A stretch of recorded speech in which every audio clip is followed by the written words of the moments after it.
Hello दोस्तों, स्वागत है आपका अपने चैनल मस्ती कॉप लाइफ में। तो आप लोगों के बहुत सारे डाउट हो रहे हैं और पहले तो आप लोगों के एडमिट कार्ड सभी के आ चुके होंगे। जिन लोगों के नहीं आए उनके कोई ना कोई दिक्कत रही, वैसे तो सबके ही आ चुके हैं आप लोगों के एडमिट कार्ड। तो अब इन सब चीज़ों से दूर हट के अपने पेपर में लग जाइए, क्योंकि अब बहुत कम समय लगा है आपके पेपर के, बहुत ही नज़दीक आ चुका है आपका पेपर। और आप लोगों के बहुत सारे डाउट हैं जो कमेंट आ रहे हैं, तो उन सब के आज जितने भी डाउट हैं वो मैं क्लियर करूंगी। कैसे जाना है, क्या लेकर जाना है, वहां जाकर सबसे पहले क्या होगा क्या नहीं होगा, तो ये सब आपको इसी वीडियो में बताया जाएगा। बाकी पेपर देने के बाद भी जो भी जैसे जिसका 17 को फर्स्ट शिफ्ट को जो पेपर हो जाएगा, उसके बाद किस टाइप के क्वेश्चन आ रहे हैं आपके, उस टाइप के क्वेश्चन की आपको क्लासेस में मिल जाएंगी। तो वो क्लासेस देखना ना भूलना, क्योंकि वो क्लासेस आपके लिए बहुत ही इंपॉर्टेंट होंगी, क्योंकि वो उसी बेसिस पर बनाई जाएंगी जो आपके क्वेश्चन आएंगे। और भी जैसे कितनी कट ऑफ जाएगी, पेपर का सॉल्यूशन, वो सब आपको दे दिया जाएगा। तो उसके लिए आप चैनल से जुड़े रहें। दूसरी चीज, अब जितने भी कमेंट आए वो मैं आपको उन सब का आंसर देने वाली हूँ। जो भी लोग कमेंट कर रहे हैं कैसे क्या, क्योंकि हर किसी को अलग अलग आंसर देना अलग टाइम लगेगा उसमें, तो मैं वीडियो के माध्यम से आप लोगों को आंसर दूंगी। तो जैसे पहले मैन पेपर में टिक कर सकते हैं क्या? हाँ बिल्कुल, पेपर में आप टिक कर सकते हैं, पेपर आपको मिल जाएगा। तो इसकी टेंशन मत लीजिए कि पेपर पर टिक कर सकते हैं या नहीं कर सकते हैं, पेपर पर हम टिक कर सकते हैं। दूसरा है मैम क्वेश्चन कैसे आते हैं। देखो, क्वेश्चन जो आप लोगों को अब तक क्लासेस कराई गई हैं उसी टाइप के क्वेश्चन आते हैं, कोई अलग से क्वेश्चन नहीं बनेंगे, सब उसी टाइप के क्वेश्चन होंगे। ऐसा नहीं है कि कहीं अलग से क्वेश्चन बन के आएंगे। बहुत IAS PCS का पेपर नहीं है, पुलिस का पेपर है, तो जैसा आता है वैसा ही आएगा, ठीक है ना। और जैसे कि फोटोज के लिए, तो फोटो लेके जाना है आपको, क्योंकि फोटो वहां पे अगर आपका फोटो क्लियर नहीं होता है तो आपसे फोटो मांगा जाता है, ठीक है। तो इसलिए आप फोटो जरूर लेके जाएं, ऐसा नहीं है कि फोटो नहीं लेके जाएं। मैम अगर साड़ी पहनकर जाऊंगी तो कोई दिक्कत होगा? नहीं, कोई दिक्कत नहीं होगी। आप साड़ी, सूट, जीन्स कुछ भी पहन के जा सकते हैं, ऐसी कोई दिक्कत नहीं होगी, ठीक है। और एग्जाम सेंटर जाने से पहले क्या होता है, आप एग्जाम सेंटर जाएंगे, आपकी रिपोर्टिंग टाइम जैसे सुबह 8 बजे दे रखा है, तो आप 7 बजे पहुंच जाइए आराम से, ठीक है। आपको 8 बजे से आपकी एंट्री स्टार्ट हो जाएगी अंदर। पेपर तो आपका 10 बजे स्टार्ट होगा, लेकिन आपकी एंट्री 8 बजे से स्टार्ट हो जाएगी। अब 2 घंटे आप क्या करेंगे? देखो उसमें क्या होता है, बहुत सारे काम होते हैं। आप अंदर जाएंगे, आपके चेकिंग होगी, है ना, आपके डॉक्यूमेंट चेक होंगे, जो आप आधार कार्ड वगैरह, आपका एडमिट कार्ड, वो सब चेक होता है। आपकी तलाशी होती है कि आप कोई इलीगल चीज तो नहीं लेके आए हो अंदर एग्जाम सेंटर के अंदर, तो ये सब चीजें तलाशी होती है, तो उसमें टाइम लगता है। आपका वेरिफिकेशन होता है, बायोमेट्रिक होता है, तो ये सब होता है। बायोमेट्रिक का मतलब जैसे अंगूठा वगैरह पूरा चेक होता है आपका। जब आप अंदर जाते हो तब आपको पेपर देने दिया जाता है। ऐसा ही नहीं कि आप गए और जैसे हाई स्कूल इंटर का पेपर है, आप गए और आपको एग्जाम पे बैठ जाने दिया, ऐसा नहीं होता है। वहां पे पूरी तलाशी होती है, आपकी चेकिंग होगी, प्लस आपका बायोमेट्रिक होगा, उसके बाद आप जाके अंदर पेपर दे पाते हो, है ना। तो इसलिए आपको पहले से रिपोर्टिंग टाइम दे रखा होता है और आपको पहले बुलाया जाता है। तो आप कुछ भी पहन के जाइए, इससे कोई दिक्कत नहीं है, ठीक है, क्योंकि आपको ऐसा कोई रेस्ट्रिक्शन नहीं है कि आप ये पहन के नहीं जा सकते, कुछ भी पहन कर जाइए, ठीक है। मैं चश्मा लगा कर जा सकते हैं क्या? नहीं, चश्मा लगाकर नहीं जा सकते। चश्मा, आप पुलिस का पेपर देने जा रहे हो, चश्मा लगा के जाओगे? अगर किसी की आई सेट का है वो भी ना लगा के जाए, और फैशन वाले भी बिल्कुल ना लगा के जाए। तो चश्मा लगाकर आप नहीं जा सकते, चश्मा अंदर नहीं जाता है, ठीक है। तो ये हो गया। बाकी आपका है पेपर कैसे होगा।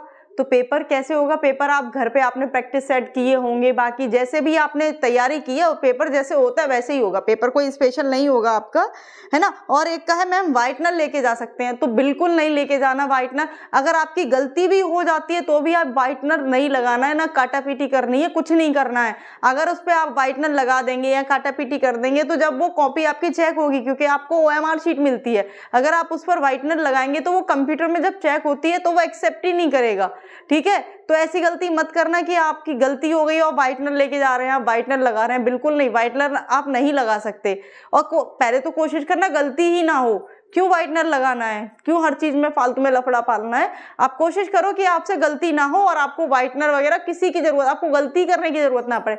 बहुत आराम से टाइम लेकर, आपको टाइम दिया जाता है वहां, ऐसा नहीं है आपको 2 घंटे में ही OMR शीट फिल करनी होती है, पहले से दे दिया जाता है आपको, और आराम से आपको बताया भी जाता है। ऐसा नहीं है कि अभी आप लोग यहाँ पे, आपको वहां भी बताया जाता है। जो आपके एग्जामिनर होते हैं वो आपको बताते हैं कि आपको OMR शीट कैसे फिल करनी है, क्या क्या भरना है, क्या कैसे, कहाँ से क्या भरना है, तो वो सब बताते हैं। तो उसकी आप टेंशन मत लीजिए, ठीक है, कि आपको क्या व्हाइटनर लेके नहीं जाना है। और लड़कियां जो पेंसिल बॉक्स वगैरह है वो भी नहीं लेके जाना है, क्योंकि नोटिस आ चुका है आप लोगों के लिए कि पेंसिल बॉक्स, ये मोबाइल, इलेक्ट्रॉनिक कोई भी चीज़, ये सब नहीं लेके जाना है, ठीक है।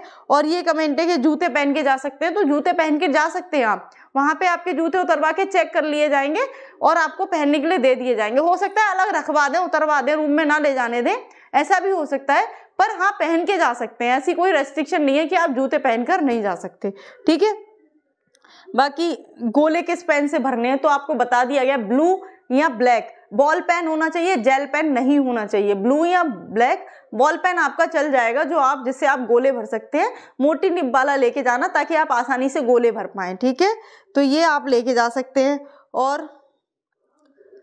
और भी आप लोगों के कमेंट है, तो आप लोगों को जैसे भी पैन कार्ड लेके जाना जरूरी है, जरूरी नहीं है पैन कार्ड लेके जाना जरूरी, आपको एक आईडी लेके जानी है। आप आधार कार्ड ले जाइए, वोटर आईडी कार्ड ले जाइए। किसी के पास वोटर आईडी नहीं है, पैन नहीं है, आधार कार्ड है, आधार कार्ड लेके जाइए। आधार कार्ड तो कंपलसरी है ही है, ठीक है।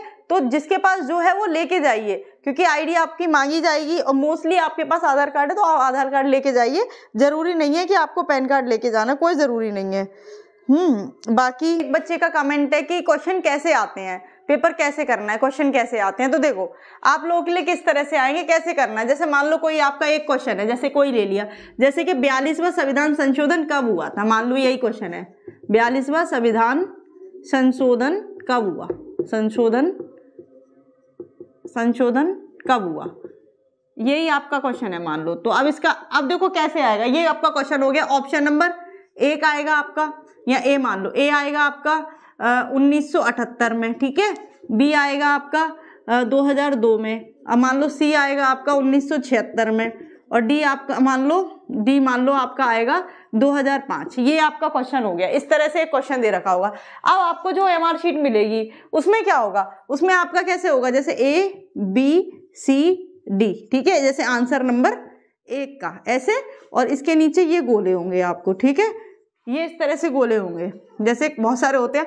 अब इसमें आपको, अब देखो इसका आंसर क्या है, 42वां संविधान संशोधन, इसका पहले तो आपको आंसर पता होना चाहिए। तो क्या है इसका आंसर, आपको पता है 1976 में हुआ था 42वां संविधान संशोधन। तो अब सी है, तो इसमें सी देखो, इसके आंसर में सी कहाँ है, ये तो इसी को हम क्या कर देंगे, फिल कर देंगे। यही हमारा आंसर हो गया। टिक विक नहीं करना है, बस इसको गोला काले पेन से या नीले पेन से भर देना है उसके सामने, और यही आपका आंसर हो जाएगा। तो इस तरह से आपका पेपर आएगा, ऐसे आपको सॉल्व करना है, ठीक है। तो ये आप लोगों को दिख रहा होगा। बाकी जो भी आप लोगों के, और बाकी आप कुछ भी पहन के जाइए, पेपर अच्छे से दीजिए आप लोगों को। ये और रही बात पेपर के बाद फिजिकल मेडिकल, वो सब आपको उसकी भी जानकारी दे दी जाएगी। पहले पेपर हो जाने दीजिए। अब तो बहुत कम समय बचा है, आज 14 तारीख हो चुकी है, ठीक है। तो बहुत ज़्यादा कम समय है, तो आप अच्छे से तैयारी करके पेपर दीजिए बस। और आप लोगों को कुछ नहीं करना है, बस पेपर देके उसके बाद में जो होना है वो बाद में होना है। कितने क्वेश्चन सही करने हैं, ज़्यादा से ज़्यादा क्वेश्चन सही करने की कोशिश करना। ऐसा तो है नहीं अब जितने क्वेश्चन आपको आते हैं उससे कम करोगे, जितने आते हैं आप उतने ही क्वेश्चन करोगे ना सॉल्व। तो बस ज़्यादा से ज़्यादा क्वेश्चन सॉल्व करने की कोशिश करना, ठीक है। और वो पहले पेपर अच्छे से पढ़ना, अच्छे से आंसर देना। ये नहीं कि गलत जल्दी जल्दी में आंसर देने हैं, तो ऐसा नहीं है। पहले हिंदी और जीएस को खत्म कर लेना, उसके बाद रीजनिंग और मैथ करना, ठीक है। तो ये आप लोगों के लिए जानकारी है। और भी इससे और भी कोई आप लोगों के सवाल हो जो आप कमेंट कर सकते हैं, उसके सबके आंसर आपको दिए जाएंगे। तो और भी कोई सवाल हो तो आप जरूर भेज दीजिएगा, ठीक है। बाकी ये सब और तो कोई ऐसा है नहीं है। हाँ, फॉर्म में एक का क्वेश्चन है, मैम फोटो फॉर्म से डिफरेंट होगी तो चल जाएगी। हाँ बिल्कुल चल जाएगी। अगर फॉर्म वाली फोटो नहीं है तो भी आप जा सकते हैं, दूसरी फोटो लेके, क्लियर होनी चाहिए, ठीक है। आप अच्छे से लेकर जा सकते हैं। वोटर लिस्ट अगर ना हो तो कोई दिक्कत नहीं है, आधार कार्ड है ना आपका, आधार कार्ड लेके जाइए। वोटर आईडी से कोई मतलब नहीं है, ठीक है। तो ये सब आपकी, यही सब आप लोगों की दिक्कतें थी, तो इनके आंसर आपको दे दिए गए हैं। बाकी और कोई दिक्कत हो तो आप कमेंट कर सकते हैं, ठीक है। इन सारे कमेंट के आंसर आपको दे दिए जाएंगे, ठीक है। तो यही आप लोगों के लिए इतनी इन्फॉर्मेशन थी। और कोई आप लोगों के जितने भी, मैम ओबीसी लड़कियों के कितने क्वेश्चन लगभग सही करने हैं, पहले भी आप लोगों को बता चुकी हूँ कितने क्वेश्चन सही करने हैं। तो कम से कम 90+ क्वेश्चन करिए, ठीक है। आप लोगों का सिलेक्शन अच्छे से हो जाएगा, आप लोग टेंशन मत लीजिए। बाकी और कोई जानकारी हो तो कमेंट कर दीजिएगा, ठीक है। सारी जानकारी दी जाएंगी। तो ऑल द बेस्ट आप लोगों के एग्जाम के लिए, अच्छे से एग्जाम दीजिए। जय हिंद, जय भारत।